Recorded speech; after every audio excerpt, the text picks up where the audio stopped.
Scenario. A student uses a motion detector to measure the velocity for a mass that is oscillating from being attached to a spring. Question.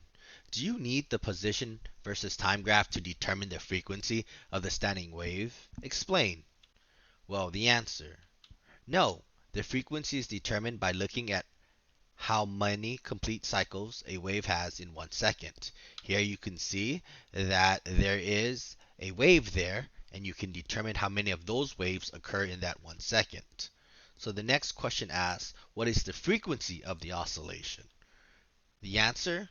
The frequency is defined as how many complete cycles a wave has in 1 second. Here we have one complete cycle already. Now we add more complete cycles in that 1 second interval. So here's a second sine wave, third, and fourth. Once we completed 4 sine waves, notice that reaches the 1 second mark. So here you could say that there are 4 complete sine waves in this 1 second.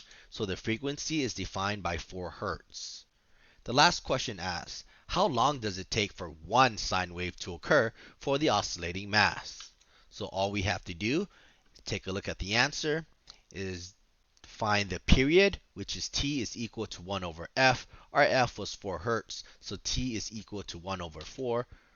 Visually, that means that I can now divide these 4 waves into 1.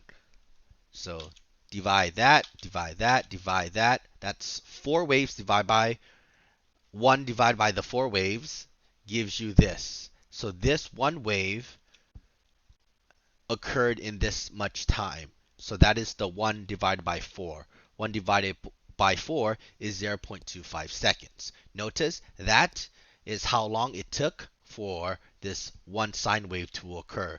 Please notice that when they ask you how long it takes for one wave to occur, that's basically asking for the period without using its name.